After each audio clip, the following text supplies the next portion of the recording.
ஏற்கனவே பார்த்த மாதிரி அதே மாடலில் வந்து கலர்ஸை மட்டும் நான் மாற்றிருக்கேன். இப்போ என்ன கலர்ஸ் இருக்குது? ப்ளூ இருக்குது, எல்லோ இருக்குது, ரெட் இருக்குது. A carbon resistance is marked in blue, yellow and red respectively. What will be the resistance? அதே மாதிரி 0 வந்து என்னது? black 1 2 3 4 5 6. அதுக்கடுத்து brown, red, orange, yellow, green, blue. இந்த மாதிரி 6 வரைக்கும் நான் எழுதியிருக்கேன். ஓகே.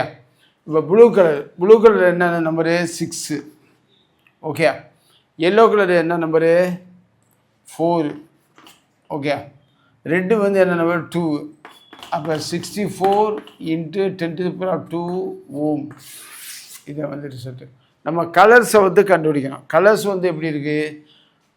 0 வந்து பிளாக்குன்னு சொல்கிறோம், 1 வந்து ப்ரௌன் சொல்கிறோம், 2 வந்து ரெட்டுன்னு சொல்கிறோம், 3 வந்து ஆரஞ்சுன்னு சொல்கிறோம், 4 வந்து எல்லோன்னு சொல்கிறோம், 5 வந்து க்ரீன் சொல்கிறோம், 6 வந்து ப்ளூன்னு சொல்கிறோம். இந்த மாதிரி கலர்ஸ் வச்சு கலர்ஸ் கொடுத்துருந்தாங்கன்னா அந்த ரெசிஸ்டன்ஸோட வேல்யூ வந்து எப்படி மெஷர் பண்ணுறது? இது முன்னாடி வந்து அனலாகில் வந்து இருந்துச்சு, இப்போ டிஜிட்டலைஸ்ட் ஆகிடுச்சு. அதனால் வந்து அனலாக் இருக்கும்போது நம்மளுக்கு கண்டிப்பாக வந்து இது தெரிஞ்சிருக்கணும். தெரிஞ்சிருந்தால் தான் நம்ம அந்த ரெசிஸ்டன்ஸோட வேல்யூ வந்து கண்டுபிடிக்க முடியும், இல்லாட்டி வந்து கண்டுபிடிக்க முடியாது. ஆனால் இப்போ டிஜிட்டலைஸ்டு ஆனதுனால அந்த மல்டிமீட்டரை வச்சு நம்ம வந்து அந்த ரெசிஸ்டன்ஸ் வேல்யூ ஈஸியாக வந்து கண்டுபிடிச்சிடுறோம். அப்போ பழசுக்கும் புதுசுக்கும் மாற்றம் இருக்குது. இருந்தாலும் ஃபிசிக்ஸ் ஸ்டூடெண்ட்னால இந்த அனலாக் சிஸ்டத்தை வந்து கண்டிப்பாக வந்து மெமரைஸ் பண்ணியிருக்கணும், அல்லது கண்டிப்பாக வந்து அண்டர்ஸ்டாண்ட் பண்ணால் தான் இதை வந்து எழுத முடியும். இதுவும் வந்து நீட் பேஸ்டு கொஸ்டின்ஸ் தான். நீட்டில் வந்து கலர்ஸ் கொடுத்து இந்த மாதிரி அதனுடைய வேல்யூ வந்து கேட்பாங்க.